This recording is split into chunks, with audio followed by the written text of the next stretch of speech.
মালিকে এটা বুথ কমিটিৰ পৰা আন এটা বুথ কমিটিলৈ যায় আৰু তাৰপিছত জিপিএছ দি পেলাই আমি দেখাওঁ যে বুথ কমিটি গঠন কৰিছোঁ।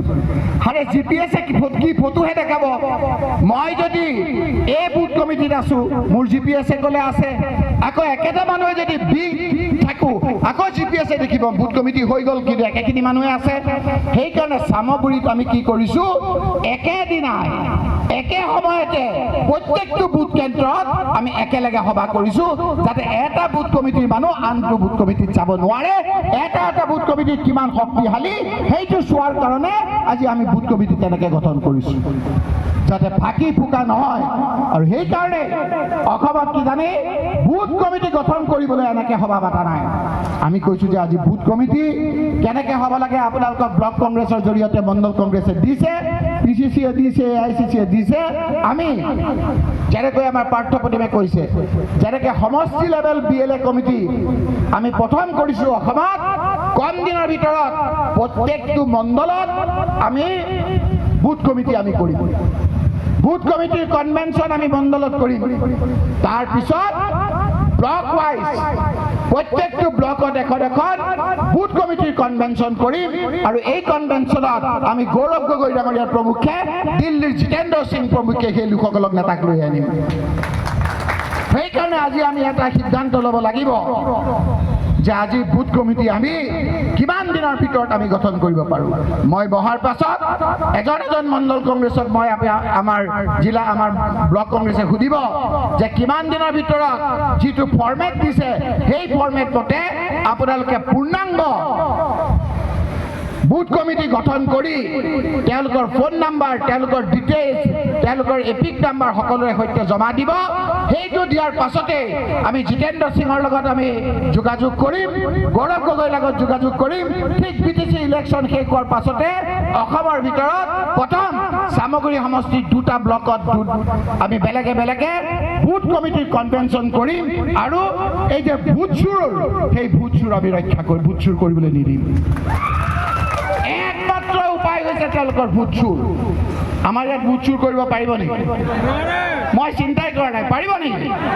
সেইকাৰণে আমি ক'ব লাগে বুথ চুৰ, বুথ চুৰ, বুথ চুৰ, বুথ চুৰ। ৰাহুল গান্ধী ডাঙৰীয়াৰ হাত শক্তিশালী কৰিব লাগিব। মই ধন্যবাদ জনাম। আমাৰ সাংবাদিকসকল ৰখি আছে, মোক কিছুমান কথা সুধিব। সেই কথাবিলাক মই ৰাজহুৱাভাৱে নকওঁ। মই কোৱা মানে সেই লোকসকল অকণমান ডাঙৰ মানুহ হৈ যোৱা, হয়নে নহয়? তেওঁলোকৰ নাম ল'ব লাগিব নেকি মই? গতিকে কিবা সাংবাদিকে সুধিলে উত্তৰটো দিবই লাগিব, উত্তৰটো দিম। আৰু কাৰণ এটা কথা তথাপি কৈ দিওঁ, মই মানে বৰ্তমান মোৰ কথা কিছুমান মনত পৰিছে। এই ইছমাইল ভাই, এই বয়োজ্যেষ্ঠ লোকসকল আছে। 2001 চনত চামগুৰি সমষ্টিত আপোনালোকে বহুতে আছিল নহয়, মোৰ যুৱক বন্ধু বহুত আছিল। 2001 চনত এনেকুৱা এটা চামগুৰিত পৰিৱেশ সৃষ্টি কৰিলে যে ৰকিবুল হুছেইন এজন অযোগ্য ব্যক্তি। হয়নে নহয়? খবৰ কৰিব, হয়নে নহয়? ৰকিবুল হুছেইনক দিলে চামগুৰি সমষ্টিত ধৰাশায়ী হ'ব, হাৰিব। ডাঙৰ ডাঙৰ নেতা 12জন কেণ্ডিডেট হ'ল চামগুৰি সমষ্টিত, 12জন। 11জন একগোট হ'ল, ৰকিবুল হুছেইন অকলশৰীয়া হ'ল।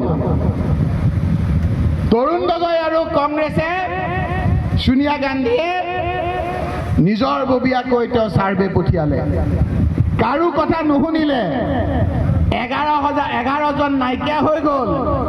ৰকিবুল হুছেইনক প্ৰাৰ্থিত্ব দিলে। ৰকিবুল হুছেইনে প্ৰাৰ্থিত্ব পোৱাৰ পাছত চামগুৰি সমষ্টি, এই আজিৰ চামগুৰি সমষ্টি নহয়, সকলো জাতি জনগোষ্ঠী থকা চামগুৰি সমষ্টিৰ মই পৰিয়াল। আৰু সেই যে 2001 চনত অযোগ্য ৰকিবুল হুছেইনক যে সেইসকলে বিধায়ক কৰিলে, তাৰপিছত এই ৰূপৈ সমষ্টিত থকা লোকসকলে ক'লে যে আমাকো চামগুৰি কৰি দিয়ক, আমাকো চামগুৰি কৰি দিয়ক। হয়নে নহয়? ককৰাইজ। সেই ৰকিবুল হুছেইন আজি আপোনালোকৰ ওচৰলৈ আহিছে। আজি যিসকলে কৈ আছে যে যোৱা উপ নিৰ্বাচনত হাৰিলে, যোৱা উপ নিৰ্বাচনত এইখিনিত চামগুৰি সমষ্টি আছে নেকি? মিছাৰো মিছা এটা কিবা আছে। সেই অযোগ্য ৰকিবুল হুছেইনক ভোট দিয়াৰ ফলত চামগুৰি সমষ্টিত কিবা কৰিব পাৰিছিলে নে নাই? ৰাইজ কৰিব পাৰিছিলে নে নাই? ৰূপহীৰ মানুহে যদি ক'ৰবাত বিপদত পৰে সেই সময়ত কৈছিল আমি চামগুৰি সমষ্টিৰ মানুহ, হয় নে নহয়? কওক আপোনালোকে। গোটেই মানুহখিনিক জাতি ধৰ্ম বৰ্ণ ভাষা নিৰ্বিশেষে সকলোকে শক্তিশালী হিচাপে আমি প্ৰতিনিধিত্ব কৰি অসমৰ 126টা সমষ্টিৰ ভিতৰত চামগুৰি সমষ্টিক একেবাৰে 1, 2, 3 সমষ্টিলৈ ৰূপান্তৰিত কৰিছিলোঁ। সেই সময়ত এই অযোগ্য ৰকিবুল হুছেইন, হয় নে নহয়? কওক ৰাইজ। 2001 চনত জিকাৰ পাছত 2002 চনৰ হিমন্ত বিশ্ব শৰ্মা আৰু ৰকিবুল হুছেইনৰ একেদিনাই মোৰ জন্মদিন 6 জুনত তৰুণ গগৈ ডাঙৰীয়াই আমাক মন্ত্ৰীসভাত অন্তৰ্ভুক্ত কৰিছিল।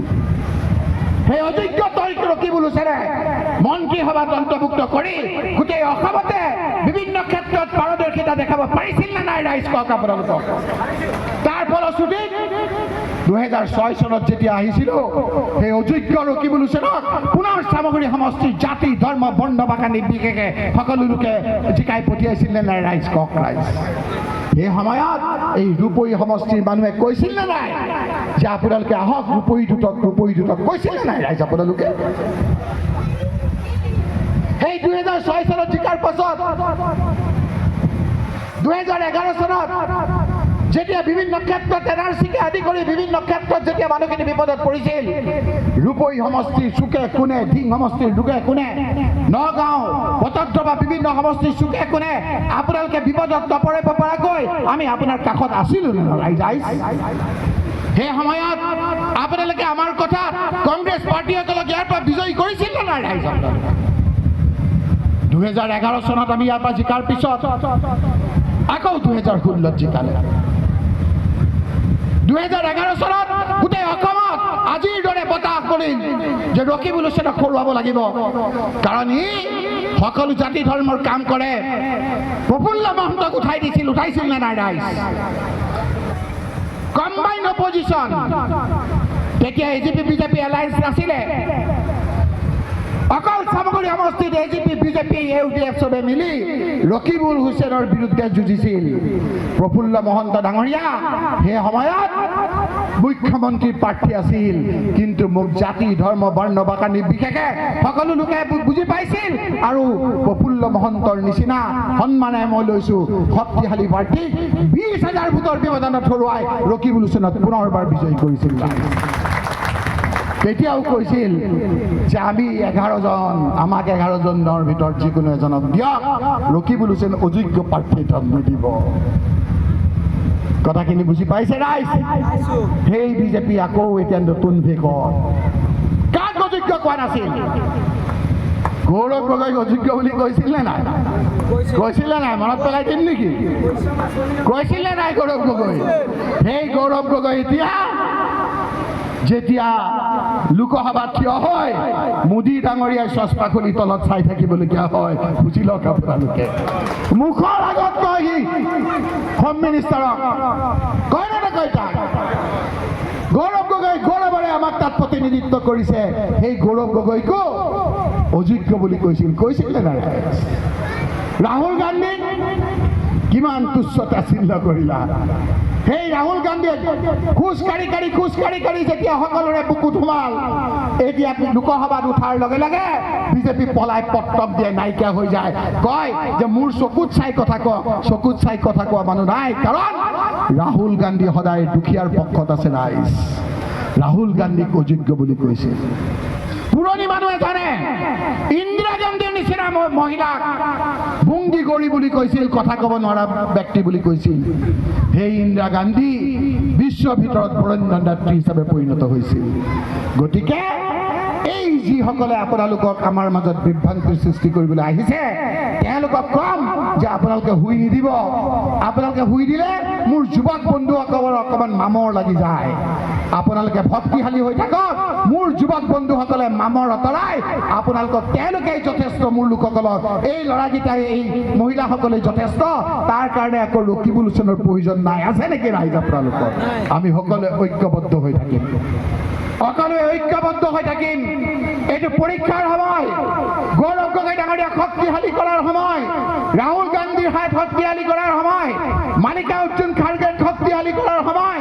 এই সময়খিনিত আমাক চলে বলে কৌশলে বিভিন্ন ধৰণেৰে আমাৰ ভিতৰত সোমায়ো আমাৰ বাহিৰত থাকিও আমাক দুৰ্বল কৰা লোকসকলক চিনাক্ত কৰি এই লোকসকলক আমি ৰাইজৰ চকুত দিব লাগিব যে এই লোকসকল আচলতে আমাৰ সাধাৰণ মানুহৰ শত্ৰু। সকলো মিলি থাকক, বিভিন্ন বিপদত পেলাব খুজিছে আৰু ৰকিবুল হুছেইন আপোনালোকৰ লগত আছে, চিন্তা নকৰিব ৰাইজ।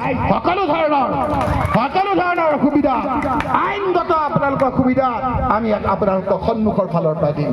এইটো মোৰ পৰিয়াল, মোৰ পৰিয়ালক কেতিয়াও মই বিপদত পৰিবলৈ নিদিওঁ। আৰু সেই বন্ধুসকল যিসকলে আজি বিভিন্ন ক্ষেত্ৰত আমাৰ মাজত বিভ্ৰান্তি কৰিছে, সেই লোকসকলো যদি বিপদত পৰে মই ৰকিবুল হুছেইনে দৌৰি গৈ সেই লোকসকলক জাপ মাৰি ধৰি পানীৰ পৰা বচাম, চিন্তা নকৰিব ৰাইজ। সেইকাৰণে আজি যিসকলে আপোনালোকে উদ্যমেৰে আহি আমাক মিটিংখন ছাকচেছ কৰিলে মই ধন্যবাদ জনাম। মই দেখিছোঁ একেবাৰে চামগুৰি সমষ্টিৰ কোনা একদম আপোনাৰ টেকেলি ফুটাৰ পৰা মানুহ আহিছে, বোৱামাৰীৰ পৰা মানুহ আহিছে, বাজিয়া গাঁৱৰ পৰা মানুহ আহিছে, আমাৰ সমষ্টিত নপৰা ভুৰবন্দাৰ পৰা মানুহ আহিছে, লাইলুৰিৰ পৰা মানুহ আহিছে, সকলো ফালৰ পৰা মানুহ আহিছে। খাটোৱাল, উত্তৰ খাটোৱাল, দক্ষিণ খাটোৱালটো আছেই। চবতকৈ মই ধন্যবাদ জনাম এই মাইনুলক। এই মাইনুল আমাৰ এজন লাকি মানুহ। তেওঁ আজি এই মাটিখিনি দিছে, এইটো সোণালী আখৰে লিখা থাকিব। সুদে মূলে তেখেতক আমি তাৰ প্ৰত্যুত্তৰ আমি কামেৰে দিম। মই আজি ৰাজহুৱাভাৱে কৈ গ'লো ৰাইজ। যিসকলে ইয়াত উপস্থিত হৈছে সাহসেৰে, মহিলাসকল আপোনালোকে আজিৰ তাৰিখটো সোণালী আখৰে লিখি থাকক। মই ৰকিবুল হুছেইনে কথা দিছোঁ, আপোনালোকৰ ঘৰৰ প্ৰত্যেকটো ঘৰৰ পোহৰৰ দায়িত্ব মই ৰকিবুল হুছেইনে আপোনালোকক কথা দিছোঁ।